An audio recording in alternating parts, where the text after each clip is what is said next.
You know what, that's it. No, I'm not using that. So I am not going to use that camera. Hang on. Hang on.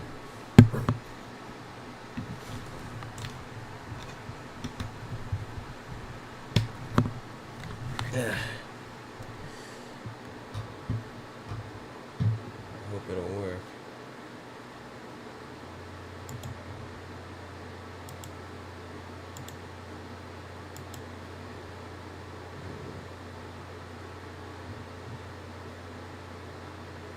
Switch to toolbar.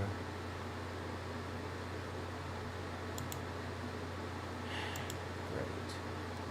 Doesn't want to work. Come on now.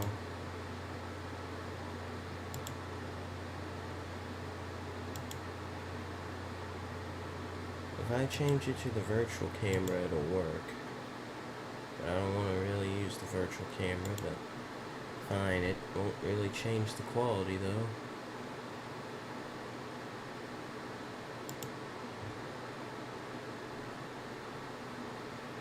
Is it gonna work? Virtual camera's on. Now it's working on my Streamlabs. Hold on. Oh, I realize I still have Roblox open. Let me go ahead and put that up. Grab the webcam, move it down. Hold on while I unscrew the stand off of the platform. Got it? Patience, please.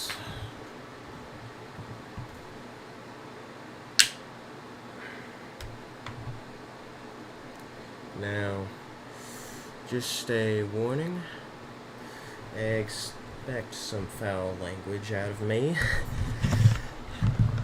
Yes, definitely expect it here. Now, don't get mad at me. This is just how J.D. Vance wrote the book, because that's how he grew. That's the language he's heard growing up. He was raised around that language. You know, this is a newer copy of the book, since it mentions, as you see, he became a senator of Ohio and President Trump's running mate, which he's now the vice president with President Trump. He's the 50th vice president. Will he end up like, Nixon? Because President Trump has done a lot of things Nixon has done. He's, let's see. I don't know how to exactly explain it. Well, he has been nominated 3 times, but anyways, enough about him. J.D. Vance, everyone speculates, will be the Republican nominee. But will he? Only time will tell. I guess that's all they had with the Republican Party in, 88, you know. Anyways, let's start. Get to the introduction.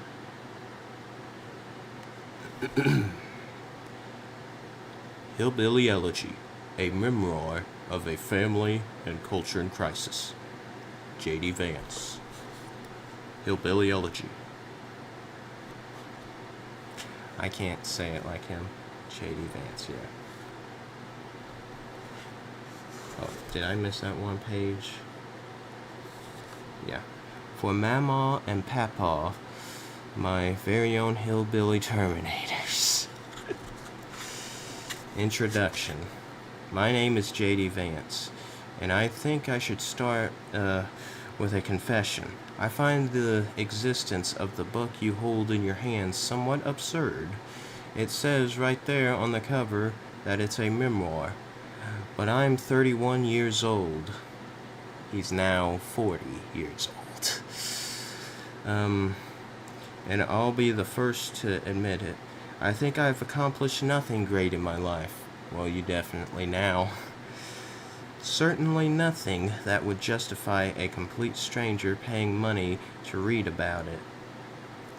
The coolest thing I've done, at least on paper, is graduate from Yale Law School. Something 13-year-old J.D. Vance would have considered ludicrous. But about 200 people do the same thing every year. And trust me, you don't want to read about most of their lives. I'm not a senator, yet, a governor, or a former cabinet secretary. I haven't started a billion-dollar company or a world-changing nonprofit. I have a nice job, a happy marriage, a comfortable home, and 2 lovely dogs. Never really heard about his pets, really. So I didn't write this book because I've accomplished something extraordinary. I wrote this book because I've achieved something quite ordinary. Okay, I'm sorry, I'm reading this wrong. You see, I grew up poor in the Rust Belt, in an Ohio steel town that has been hemorrhaging jobs and hope for as long as I can remember. I have to put it mildly, a complex relationship with my parents, one of whom has struggled with addiction for nearly my entire life. Yeah, at least she's been clean and sober for 10 years now. And I hope they actually did get to celebrate in the White House. My grandparents, neither of whom graduated from high school, raised me, and few members of my extended family attended college. The statistics tell you that kids like me face a grim future. That if you're lucky, they'll manage to avoid welfare, and if they're unlucky, they'll die of a heroin overdose. Luckily, Bev didn't, and in the movie, he stopped her, but I'm not sure if it'll go into detail in the book. I pictured it after I watched the movie, it would be like real detail. Ugh, I'm scared to when or if we get to that part. Where was I? As happened to dozens in my small hometown just last year. I was just one of those kids with a grim future. I almost failed out of high school. I nearly gave in to deep anger and resentment harbored by everyone around me. Today people look at me, at my job and my Ivy League credentials. I assume that I'm sort of genius, that only a truly extraordinary person could have made it to where I am today. With all due respect to those people, I think that theory is a load of bullshit. I've read that like 8 times now, and I still laugh at that part. And I believe that's probably his favorite word, since he used that a lot in Joe Rogan's podcast. And that's the only one of 2 podcasts of Joe Rogan that I've seen fully. Him and President Trump. Whatever talents I have, I almost squandered until a handful of loving people rescued me. This is a real story of my life, and that is why I wrote this book. I want people to know what it feels like to nearly give up on yourself, and why you might do it. I want people to understand what happens in the lives of the...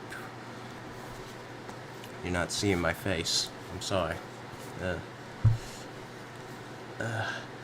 Where was I? Oh yeah. I want people to know what it feels like to nearly give up on yourself, and and why you might do it. I want people to understand what happens in the lives of the poor, and psychological impact that spiritual and material poverty has on their children. I want people to understand the American dream as my family and I encountered it. Sorry, that dead skin on my lips. Ugh. And I want people to understand something I learned only recently. For for those of us lucky enough to live the American dream. The demons of the life we left behind continue to chase us. There is an ethnic component lurking in the background of my story. In our race-conscious society, our vocabulary often extends no further than the color of someone's skin. Black people, Asians, white privilege. I'm not from Harrison. I'm from and still living in Hot Springs. I'm ashamed that my parents even took me through Harrison. Sometimes these broad categories are useful, but to understand my story, you have to delve into the details. I may be white, but I do not identify with the WASPs of the Northeast. Instead, I identify with the millions of working-class white Americans of Scots-Irish descent who have no college degree. To these folks, poverty is the family tradition. Their ancestors were day laborers in the southern slave economy, sharecroppers after that, coal miners after that, and machinists and mill workers during more recent times.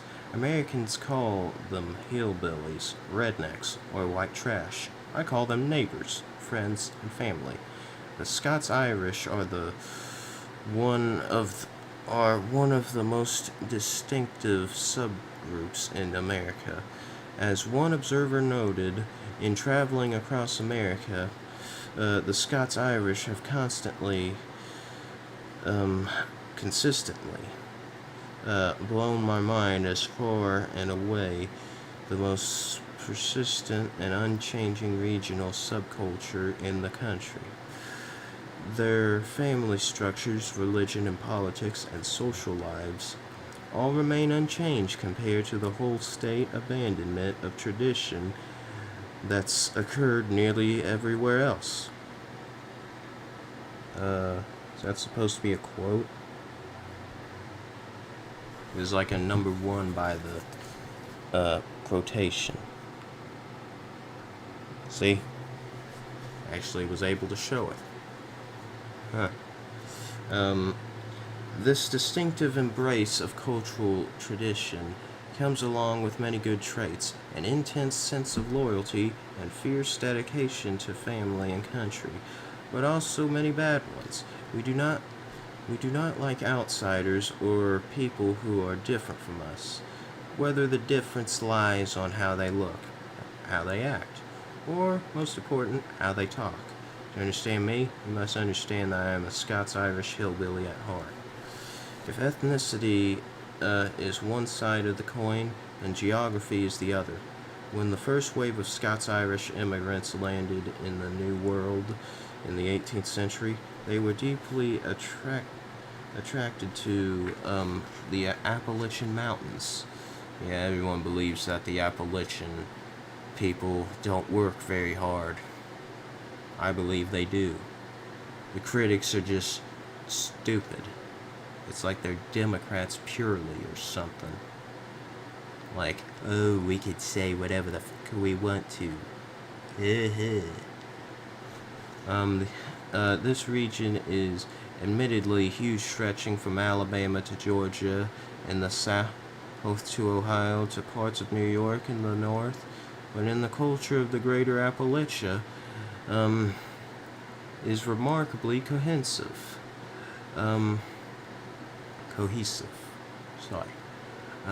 My family from the hills of eastern Kentucky described themselves as hillbillies, but Hank Williams Jr., born in Louisiana and an Alabama resident. He really mentioned Hank Williams Jr.? That was the last thing I expected out of this book. Mentioning Hank Williams Jr.? Also identified himself as one in his rural white anthem, "A Country Boy Can Survive." It was Greater Appalachia's political re- orientation from Democrat to Republican that redefined American politics after Nixon. And it is in Greater Appalachia wherein the fortunes of working class whites seem dimmest, from social mobility to poverty to divorce and drug addiction. My home is a hub of misery. Hold on, I'm trying to get situated here. Alright. My back is starting to hurt. I gotta lean back. Hey, don't mess with my microphone. I mean, my mouse. Excuse me. It's like I hiccuped. Ugh. What's going on? Excuse me, anyways.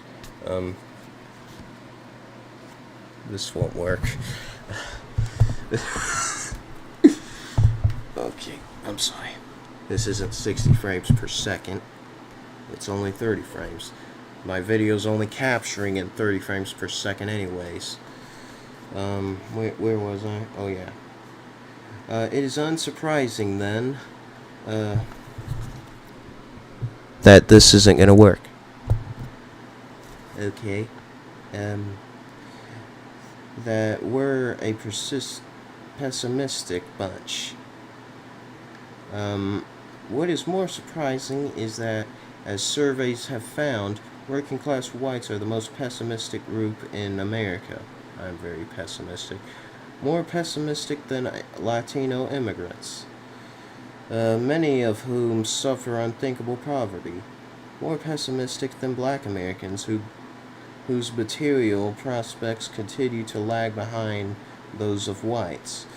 While reality permits some degree of cynicism. That's the best I can get with that word. The fact that hillbillies like me are more down about the future than many other groups, some of whom are clearly more destitute than we are, suggests that something else is going on. Indeed it is. We're more socially isolated. I was seeing how much time I've gone through. We're more socially isolated than ever. And we pass that isolation down to our children. Our region has changed, built around churches heavy with emotional rhetoric, but light on the kind of social support necessary to enable poor kids to do well. Many of us have dropped out of the labor force or have chosen not to relocate for better opportunities. Our men suffer from a peculiar crisis of masculinity, in which some of the very traits that our culture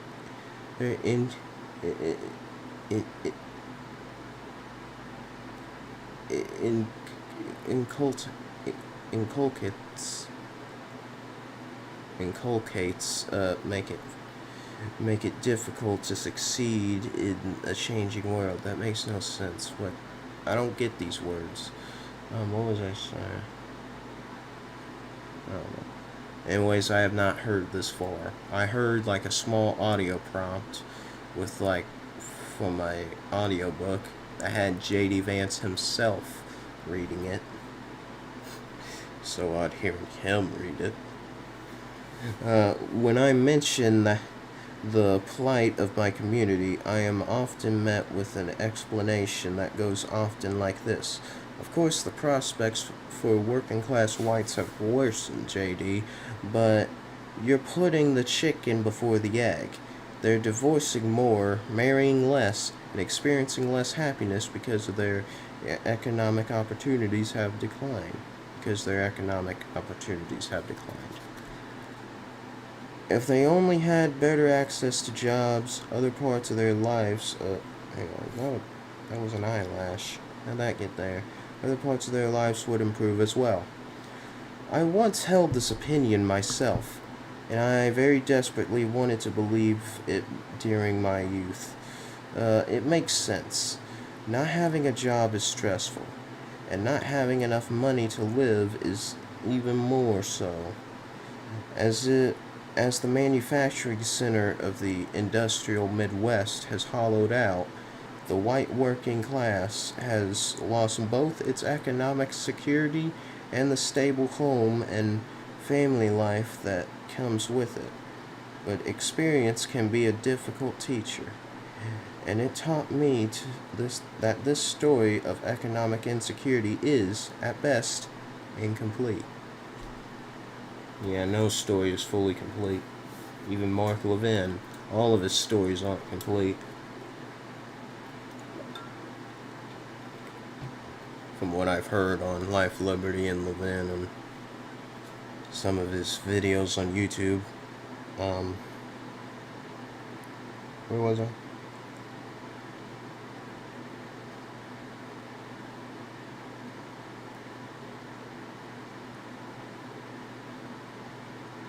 Oh yeah, a few years ago, during the summer before I enrolled at Yale Law School, I was looking for a full-time work in order to finance my move to New Haven, Connecticut.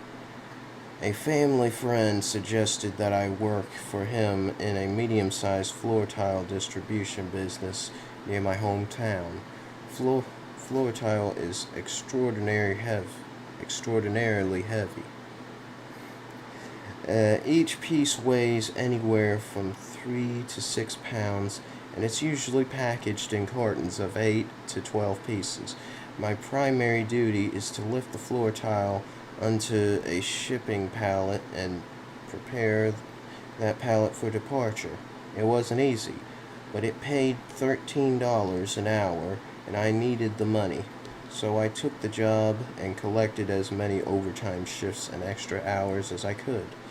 The tile business employed a dozen people, and most employees had worked there for many years. One guy worked 2 full-time jobs, but not because he had to. His second job at the tile business allowed him to pursue his dream of piloting an airplane. $13 an hour was good money for a single guy in our hometown. A decent apartment costs about $500 a month, and the tile business offered steady raises. Every employee who worked there for a few years earned at least $16 an hour in a down economy. I can't read this right, which provided an annual income for $32,000. Well above the poverty line, even for a family. Despite this relatively stable situation, the managers found it impossible to fill my warehouse position with a long-term employee. By the time I left, 3 guys worked in the warehouse. At 26, I was far by the oldest.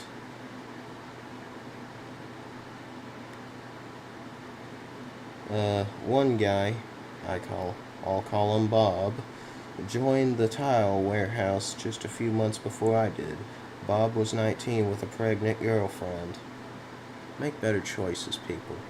The manager kindly offered the girlfriend a clerical position answering phones. Both of them were terrible workers. The girlfriend missed about every third day of work and never gave advance notice. Though warned to change their habits repeatedly, the girlfriend lasted no more than a few months. Bob missed work about once a week, and he was chronically late. On top of that, he often took 3 or 4 daily bathroom breaks. How much water you been drinking? Each over half an hour. Half an hour? You're not taking a bathroom break? I don't even want to think about that. It became so bad that by the end of my tenure, another employer and I made a game of it. We set a timer when he went to the bathroom and shot the major milestones to the warehouse. 35 minutes, 45 minutes, 1 hour.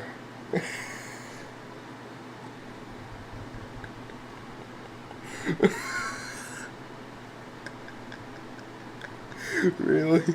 Eventually, Bob, too, was fired. When it happened, he lashed out at his manager. How could you do this to me? Don't you know I got a pregnant girlfriend? And he was not alone. At least two other people, including Bob's cousin, lost their jobs or quit during during my short time at the tile warehouse. You can't ignore stories like this when you talk about equal opportunity. Nobel-winning economists worry about the decline of the industrial Midwest and the hollowing out of the economic core of working whites. I can't read this right. What they mean is that manufacturing jobs have gone overseas, and middle class jobs are harder to come by for people without college degrees. Fair enough. I work about those things too. But this book is about something else. What goes on in the lives of real people when the industrial economy goes south is about reacting to bad circumstances in the worst way possible. It's about a culture that increasingly encourages social decay instead of counteracting it. Um, the problems that I saw at the tile warehouse run far deeper than the macroeconomic trends and policy. Too many young men immune to hard work. Good jobs impossible to fill for any length of time. And a young man with every reason to work, a wife to be, to support with a baby on the way, carelessly tossing aside a good job with excellent health insurance. More troublingly, when it was all over, he thought something had been done to him. There was a lack of agency here, a feeling that you have little control over your life, and willingness to blame everyone but yourself. This is distinct from the larger economic landscape of modern America. It is worth noting that although I focus on the group of people I know, working class whites with ties to Appalachia, I'm not arguing that we deserve more sympathy than other folks. This is not a story about why white people have to have more to complain about than black people or any other group. That said, I do hope that readers of this book will be able to take this in an appreciation. I'll probably keep reading after the introduction. I'll probably read somewhere in chapter 1 of how class and family affect the poor without filtering their views through a racial prism. To many analysts, the term like welfare queen conjure unfair images of the lazy black mom living on the dole. Readers of this book will realize quickly that there is little relationship between the specter and my argument. I have known my welfare queens. Some were my neighbors, and all were white. This book is not an academic study. In the past few years, William Julius Wilson, Charles Murray, Robert Putnam, and Raj Chetty, I think that's how you say it, have authored compelling, well-researched tracts demonstrating that upward mobility fell off in the 1970s and never really recovered, that some regions have fared much worse than others, shocker, Appalachia and the Rust Belt, score poorly, and that many of the phenomena I saw in my own life exist across society. I may quibble with some of their conclusions, but they have demonstrated convincingly that America has a problem. Though I will use data, and though I do sometimes rely on academic studies to make a point. Sorry if I'm too quiet. Oh, my neck. Ugh, that's terrible. This side of my neck's killing me.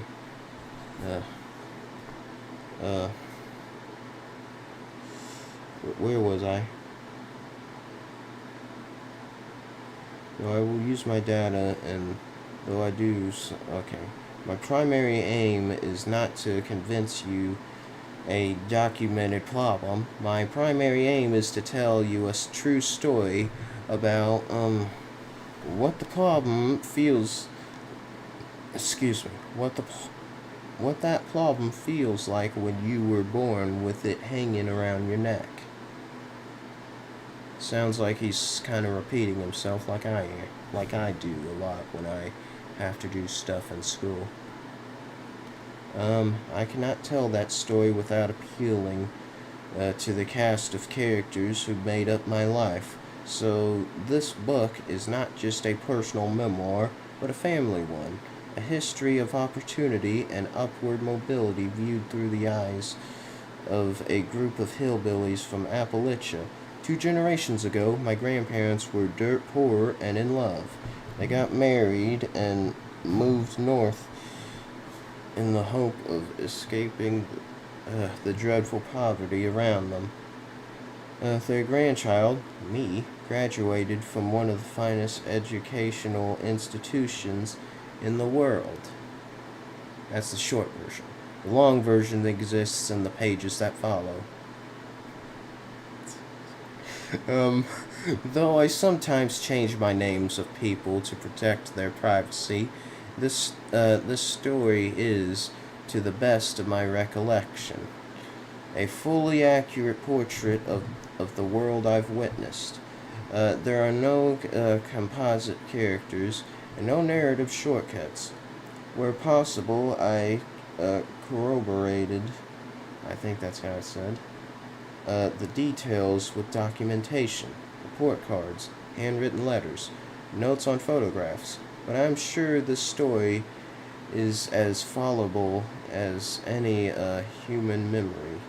Indeed, when I asked my sister to read an earlier draft, that draft ignited a 30-minute conversation about whether I had misplaced an event chronologically. I left my version in, not because I'm seeing things on the computer. Not because I suspect my sister's memory is faulty. In fact, I imagine hers is better than mine.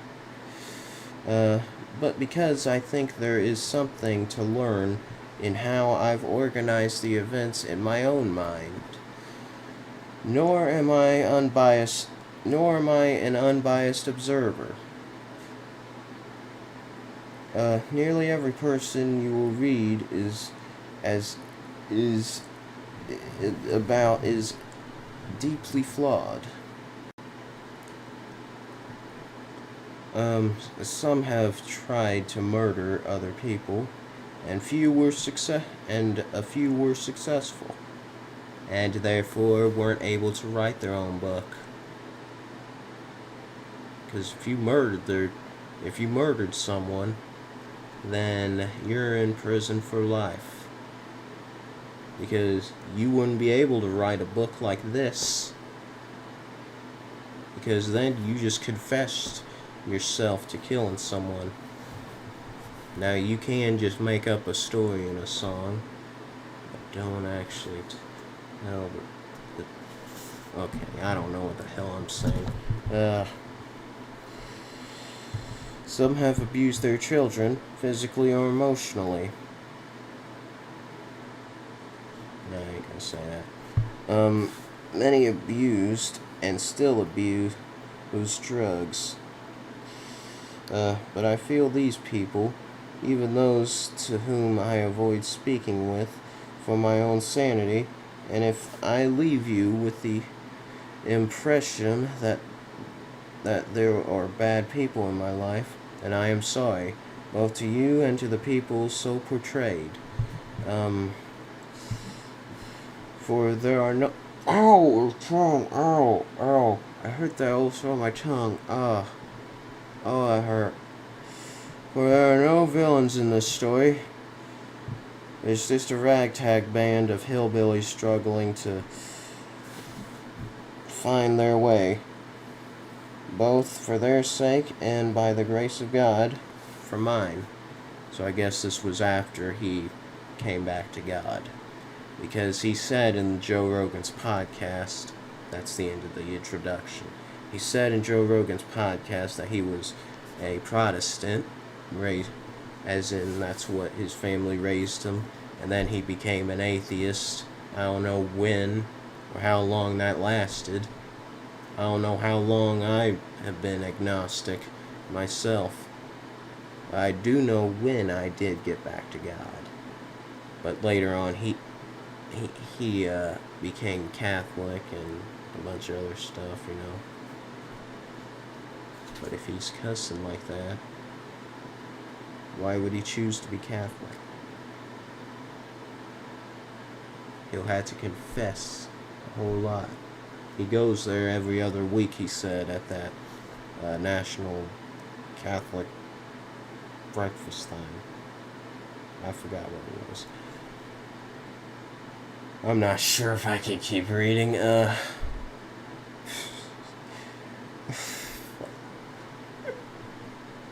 Oh no. This isn't really how the movie started. The movie started with him showing like him swimming in the water, and then he was bullied by a bunch of kids, and then it goes to him being at his older self. My phone's plugged in? Where is my phone? I didn't know my phone was plugged in. That scared me. Okay, I'm sorry. Forget about the movie. We're reading the book, which should be better. Chapter 1. I read the introduction already. Chapter 1. Like most small children, I learned my home address so that if I got lost, I could tell a grown-up where to take me. In kindergarten, when the teacher asked me where I lived, I could recite the address without skipping a beat, even though my mother changed addresses frequently, for reasons I never understood as a child. Still, of course, they're gone. Still, I always distinguished my address from my home. My address was where I spent most of my time, with my mother and sister, wherever that might be. But my home never changed. My great-grandmother's house in the holler in Jackson, Kentucky. Jackson is a small town of about 2,000 in the heart of southeastern Kentucky's coal country. Calling it a town is a bit charitable. There is a courthouse, a few restaurants, almost all of them fast food chains, and a few other shops and stores. Most of the people live in the mountains surrounding Kentucky Highway 15 in trailer parks and in government subsidized housing, in small farmhouses, and in mountain homesteads, like the one that served as the backdrop for the fondest memories of my childhood. Jacksonians say hello to everyone, willingly skip their favorite pastimes to dig a stranger's car out of the snow, and, without exception, stop their cars, get out, and stand at attention every time a funeral motorcade drives past. I remember that part when, in the movie when his papaw died, and they were going to the funeral. Like, why are these people watching us? Because here in the South, people respect everyone's dead. Sorry. That's something I have not seen personally. That's something we do need.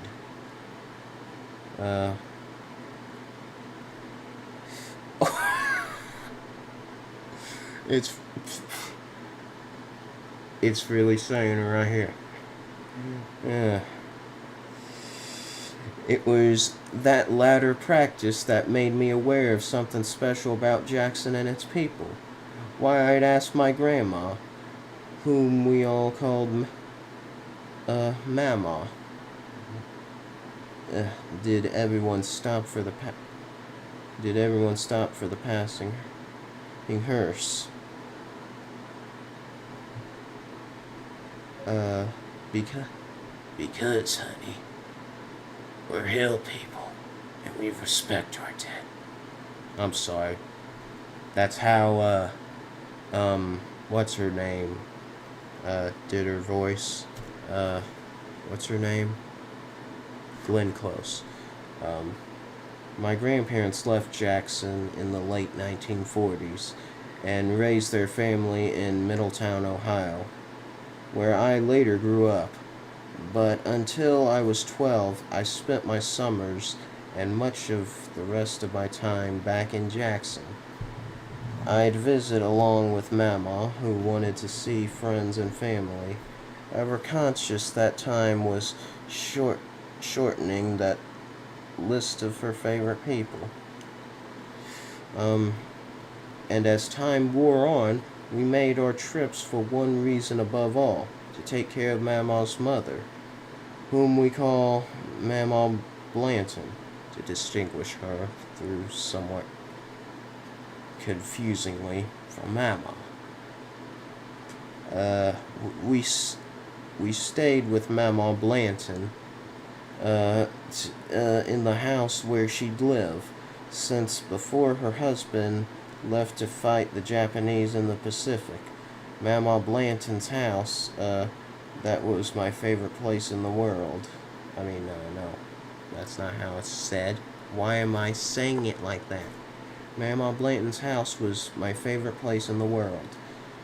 Though it was neither large nor luxurious. The house had 3 bedrooms. In front were a small porch, a porch swing, and a large yard that stretched into a mountain. On one side to the head of the holler, on the other. Though Mama Blanton owned some property, most of it was uninhabitable foliage.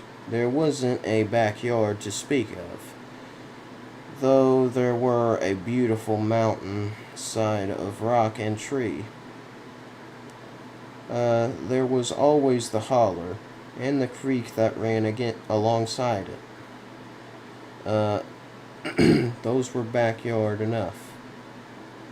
The kids all slept in a single upstairs room, a squad bay of about a dozen beds where my cousins and I laid into the night until our irritated grandma would frighten us into sleep. The surrounding mountains were paradise to a child, and I spent most of my time terrorizing the Appalachian fauna. No turtle, snake, frog, fish, or squirrel was safe. I'd run around with my cousins unaware of the ever-present poverty or Mama Blanton's deteriorating health. Oh, Lord. Oh, boy. Snake. Yeah. I'd be running away from the snake. not towards it. At a deep level, Jackson was one place that belonged to me, my sister, and Mama. I loved Ohio, but it was full of painful memories. In Jackson, I was the grandson of the toughest woman anyone knew and the most skilled auto mechanic in town. In Ohio, I was the abandoned son of a man I hardly knew, and a woman I wish I didn't. Mom visited Kentucky only for the annual family reunion or the occasional funeral. And when she did, Mama made sure she brought none of the drama. In Jackson, there would be no screaming, no fighting, no beating up on my sister, and especially no men, as Mama would say. Mama hated Mom's various love interests and allowed none of them in Kentucky. In Ohio, I had grown especially skillful at navigating various father figures, with Steve, a midlife crisis sufferer, with an earring to prove it. I pretended earrings were cool, so much that he thought it appropriate to pierce my ear too. With Chip, an alcoholic police officer who saw my earring with a sign of girliness, I had thick skin and loved police cars. With Ken, an odd man who proposed to Mom 3 days into their relationship, I was a kind brother to his 2 children. But none of these were really true. I hated earrings, I hated police cars, and I knew that Ken's children would be out of my life by the next year. In Kentucky, I didn't have to pretend to be someone I wasn't. Wasn't Ken the one that was growing marijuana?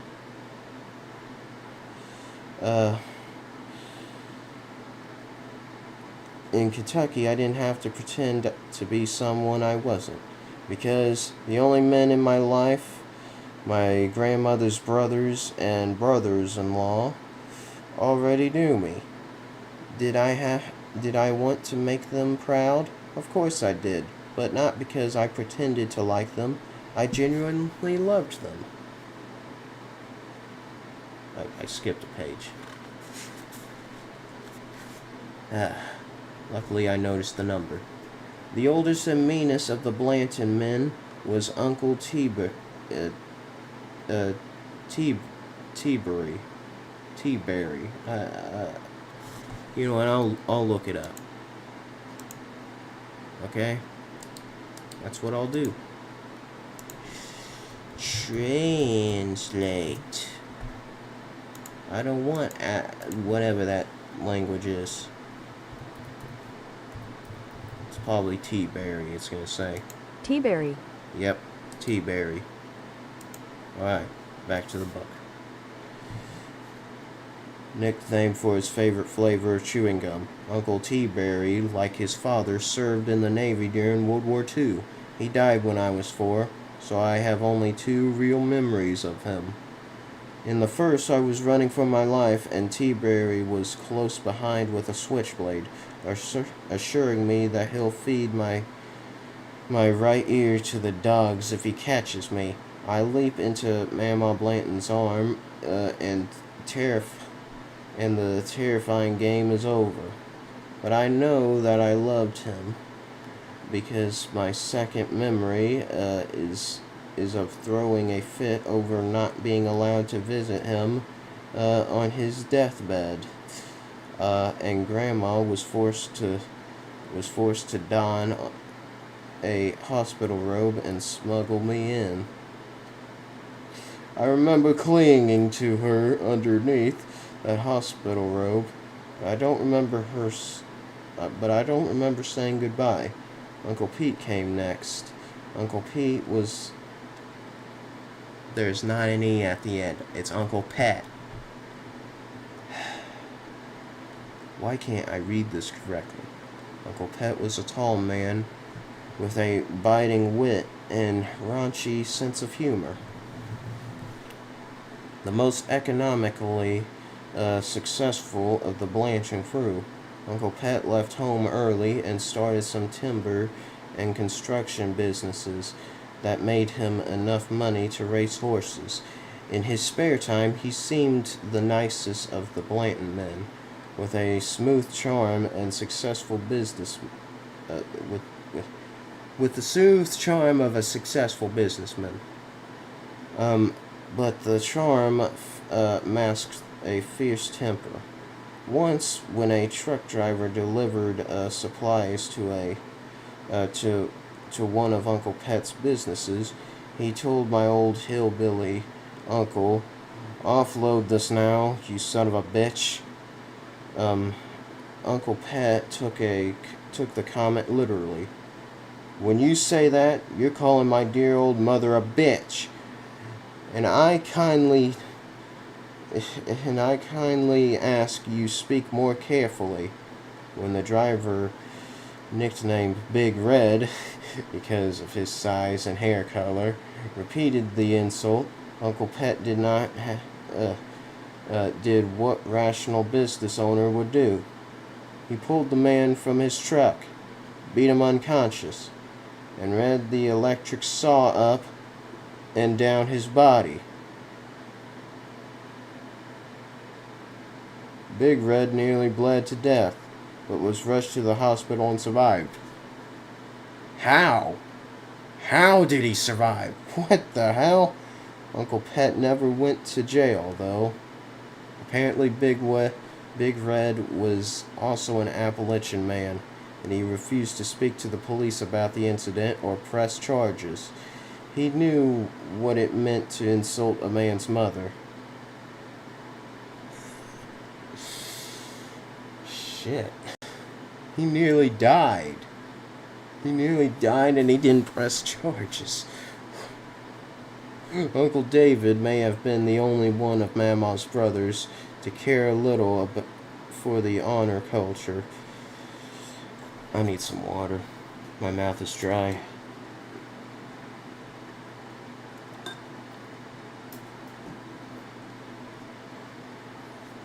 An old rebel with long flowing hair and a longer beard. He loved everything but rules, which might explain why. When I found his giant marijuana plant in the backyard of his old homestead, he didn't try to explain it away. Shocked, I asked Uncle David what he planned to do with illegal drugs, so he got some cigarette papers and a lighter and showed me. I was 12. I knew if Mama ever found out, she'd kill him. Yeah, I remember one of her comments. J.D. Vance said about his mama at the RNC that he was like being friends with a local drug dealer kid and quit it already. Don't make me turn off hand gestures. And his mama told him, "If I ever catch you around that drug dealer kid again, I will run over him with my car. Trust me, no one would find out." You know what that means? She would have killed him as well. I feared this because, according to family lore, Mama had nearly killed a man. When she was around 12, Mama walked outside to see two men loading the family's cow, a prized possession in a world without running water, into the back of a truck. She ran inside, grabbed a rifle, and fired a few rounds. One of the men collapsed, the result of a shot to the leg, and the other jumped into the truck and squealed away. That would-be thief could barely crawl, So Mama approached him, raised the business end of her rifle to the man's head, and prepared to finish the job. Luckily for him, Uncle Pet intervened. Mama's confirmed kill would have to wait for another day. Oh shit. Oh. Oh man. Even knowing what a special packing lunatic Mama was, I found this story hard to believe. I polled members of my family, and about half had never heard the story. The part I believe is that she would have murdered the man if someone hadn't stopped her. She loathed disloyalty. I can't read this. How shocking this is. Man.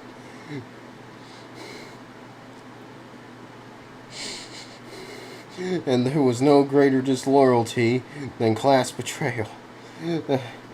Each time someone stole a bike from our porch, 3 times by my count,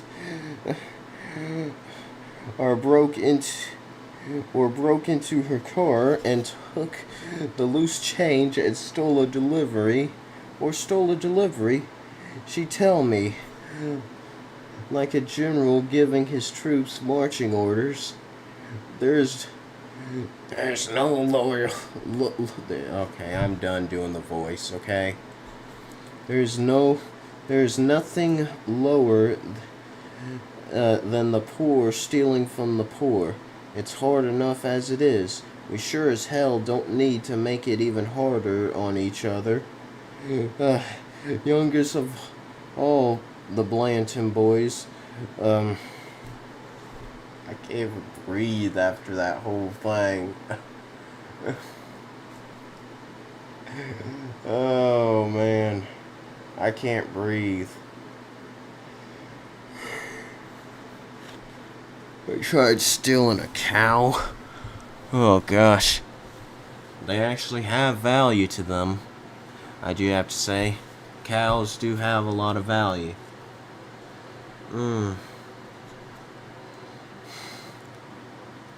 Youngest of all the Blanton boys was Uncle Gary. He was the baby of the family and one of the sweetest men I knew. Uncle Gary left home young and built a successful roofing business in Indiana. A good husband and a better father. He'd always say to me, "We're proud of you, old J. You're causing me to swell with pride." He was my favorite, the only Blanton brother not to threaten me with a kick in the ass or detached ear.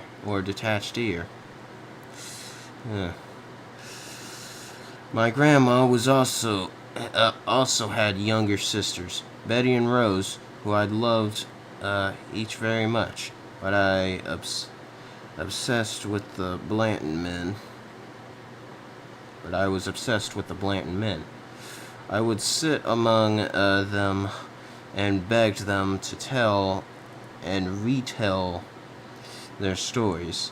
These men were the gatekeepers to the family's oral tradition, and I was their best student.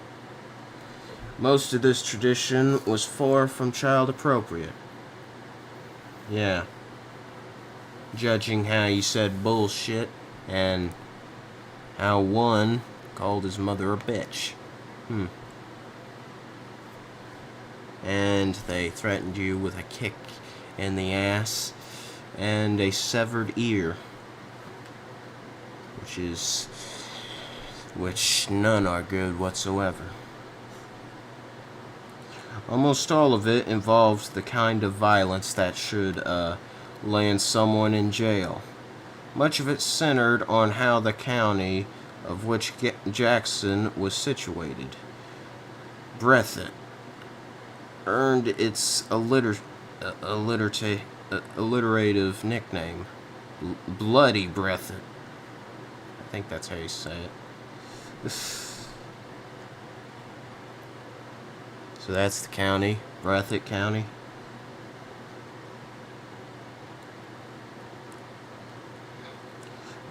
There were many explanations, but they all had one theme. The people of Breathitt hated certain things, and they didn't need the law to snuff them out. One of the most common tales of Breathitt's gore revolved around an older man in town who was accused of raping a young girl. Mamaw told me that, days before his trial, the man was found face down in a local lake with with 16 bullet wounds in his back. The authorities never investigated the murder, and only mention of the incident appeared on the local newspaper on the morning his body was discovered. I wonder why they didn't investigate it. Maybe they did it. In admirable display of journalist pith, the paper reported, "Man found dead. Foul play expected." Foul play expected, my grandmother would roar. You're goddamned right. Bloody Breathitt got that son of a bitch. Got to that son of a bitch. Or there was that day where Uncle T-Berry overheard a young man state a desire to eat her panties. Oh, shit. Or a reference to his sister's, my mamaw's, undergarments. Uncle T-Berry drove home, retrieved a pair of mamaw's underwear, and forced the young man at knife point to consume the clothing.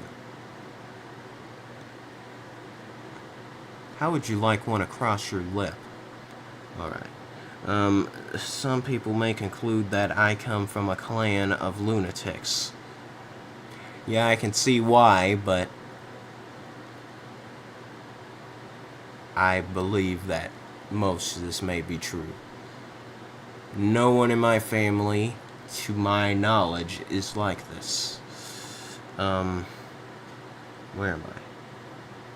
But the stories made me feel like hillbilly royalty, because these were classic good versus evil stories. My family were on the right side.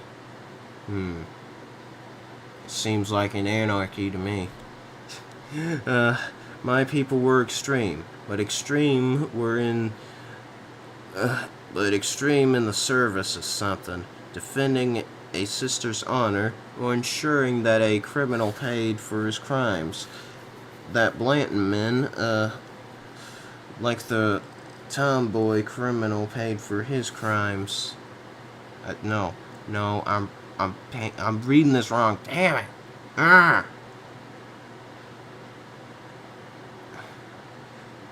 Defending a sister's honor, or ensuring that a criminal paid for his crimes. The Blanton men, like the tomboy Blanton sister, whom I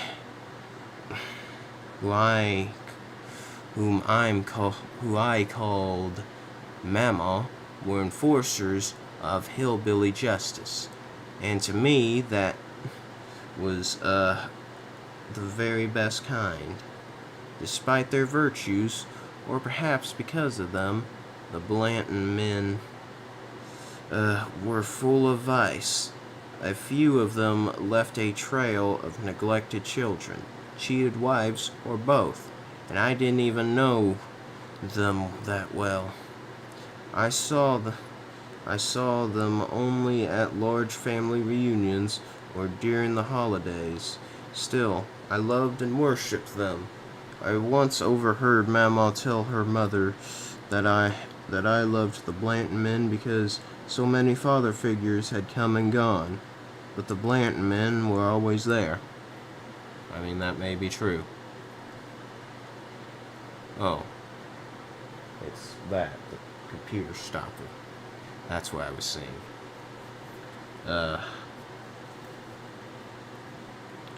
Where was I?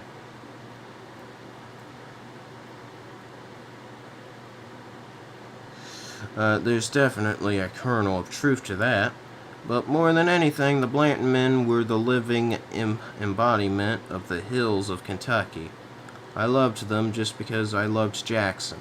As I grew older, my obsession with the Blanton men faded into appreciation. Just as my view of Jackson were as some sort of paradise matured. I did turn the page right, did I? Yep. I will always think of Jackson as my home. It is unfathomable, I'm reading this right, unfathomably beautiful. When the leaves turn in October, it seems as if every mountain in town is on fire.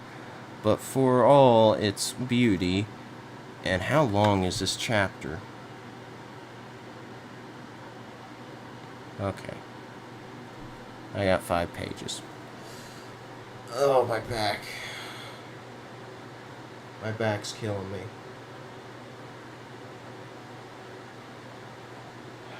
Alright.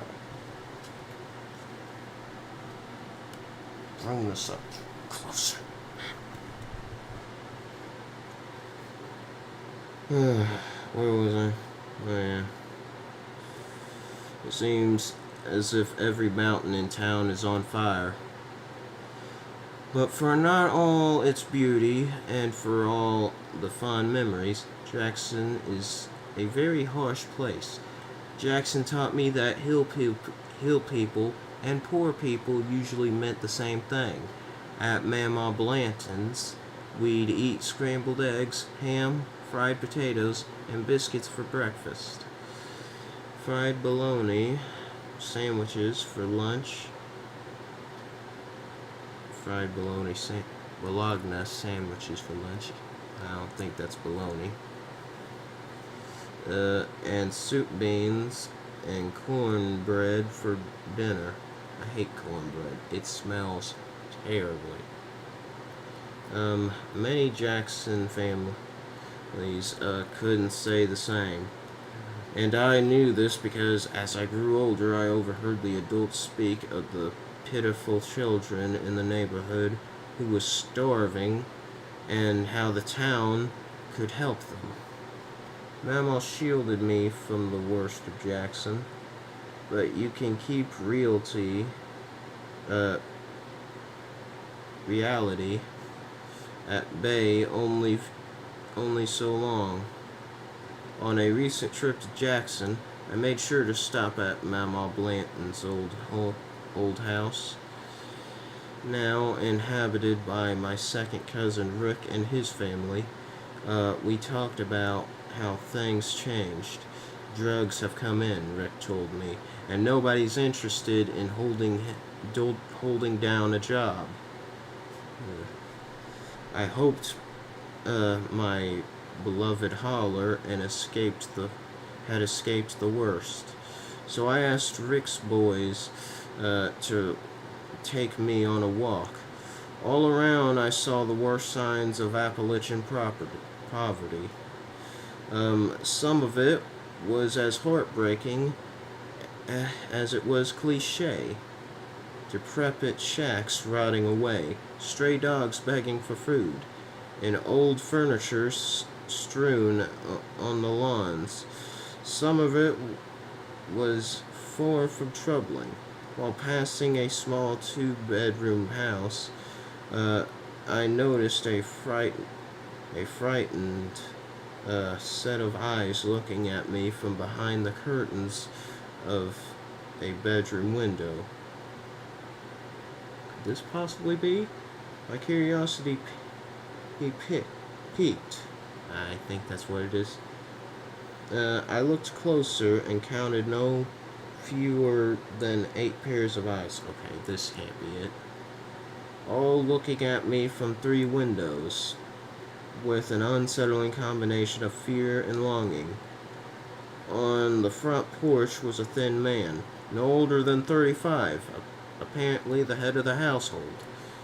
Yeah, this isn't what I thought it was. I thought it was when his mother was in bed and went like, you know, she was crying in bed or whatever. Several ferocious, malnourished, chained-up dogs protected the furniture strewn about the barren front yard. This is terrible. This is worse than I can ever imagine anything. Sorry. Wonder if he'll quote any other singers up here. Even the possum. I highly doubt he'll even say Glenn Campbell. He may say Merle Haggard, because that's the song he uses. He uses his Merle Haggard song, America First. Anyways, where was I? Oh yeah. But when I asked Rick's son what the young father did for a living, he told me the man had no job and was proud of it. But he added, they're mean, so we just try to avoid them. That house might be extreme, but it represents much about the lives of hill people in Jackson. Nearly a third of the town lives in poverty, a figure that includes about half of Jackson's children. And that doesn't count the large majority of Jacksonians who hover around the poverty line. An epidemic in prescription drug addiction has taken root. The public schools are so bad that the state of Kentucky recently seized control. Nevertheless, parents send their children to these schools because they have little extra money. And the high school fails to send its students to college with alarming consistency. The people are publicly unhealthy, and without government assistance, they lack treatment for the most basic problems. Most important, they're mean about it. They will hesitate to open their lives up to others for the simple reason that they don't wish to be judged.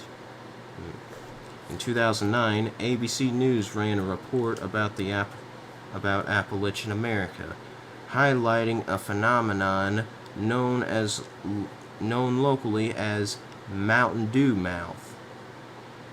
What? Painful dental problems in young children, generally caused by too much sugary soda.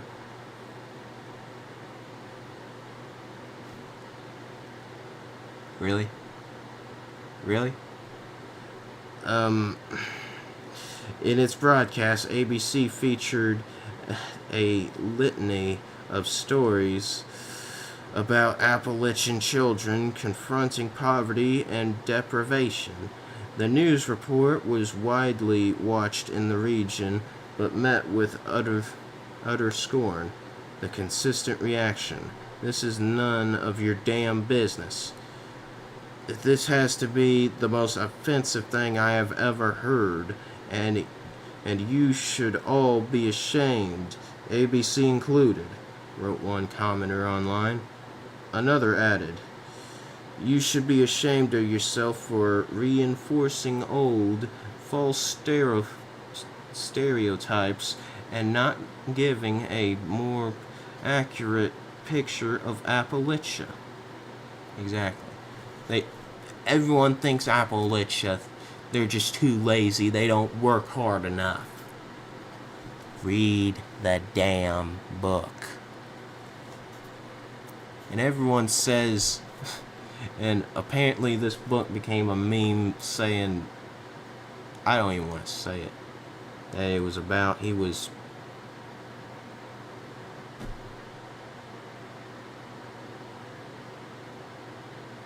It is the stupidest thing I've ever heard. I can't even tell you what they said. What I found on Hillbilly Elegy, what it said in popular culture. This is an opinion shared among many of the actual rural towns of the mountains that I have met. I knew this because my cousin took to Facebook to silence the critics, noting that only by admitting the region's problems could people hope to change them.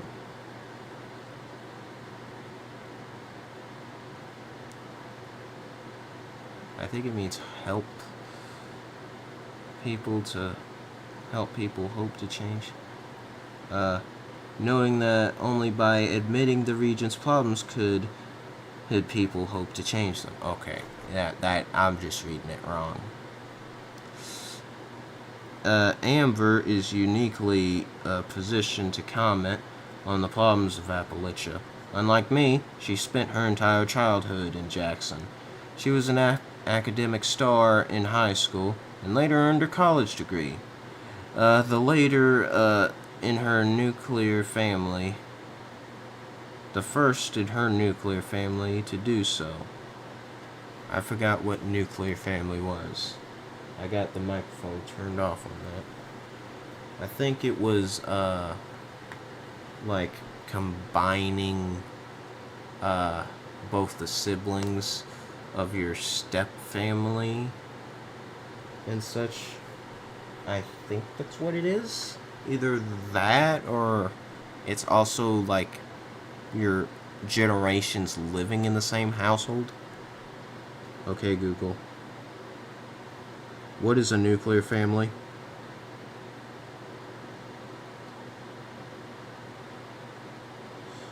Family group consisting of parents and their children. Okay, so just their adult children are still living in their house. Where was I? Oh yeah, she saw the worst of Jackson's poverty firsthand and overcame it. The angry reaction supports the academic literature of Appalachian Americans. In a December 2000 paper, sociologists Carol O. Markstrom, Sheila K. Marshall, and Robin J.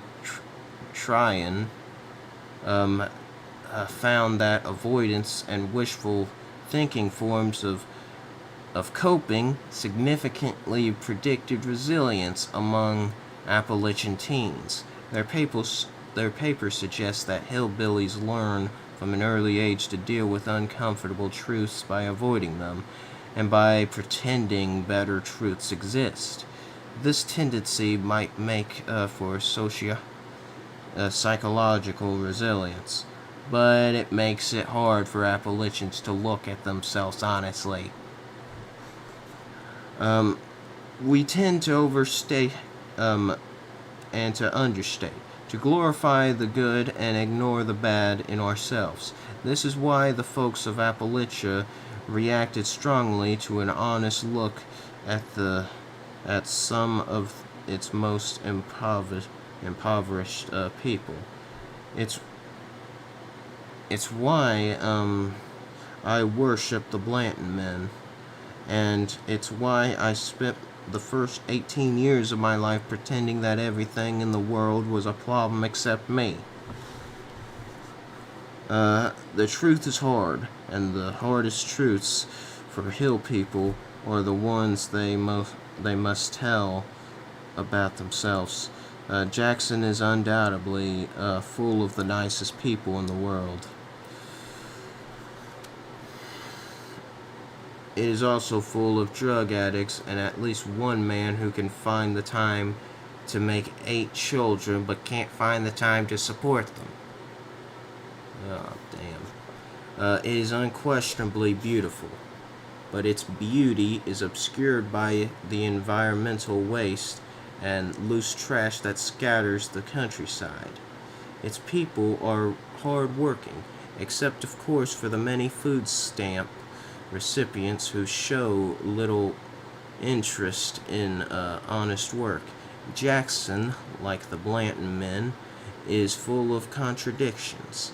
Um, Things have gotten so bad that last summer, after my cousin Mike buried his mother, his thoughts turned immediately to selling her house. I can't live here. I can't leave it unattended, he said. The drug addicts will ransack it. Jackson has always been poor, but it was never a place where a man feared leaving his mother's home alone. The place I call home was taking a worrisome turn. If there is any temptation to judge these problems as the narrow concern of the backwoods hollers, a glimpse at my own life reveals that Jackson's plight has gone mainstream, thanks to the massive migration from the poorer regions of Appalachia to places like Ohio, Michigan, Indiana, Pennsylvania, and Illinois. Hillbilly values spread widely along with hillbilly people. Indeed, Kentucky transplants and their children are so prominent in Middletown, Ohio, where I grew up, that as kids were derisively called it Middletucky. What? My grandparents uprooted themselves from the real Kentucky and relocated to Middletucky. Are we gonna keep hearing this?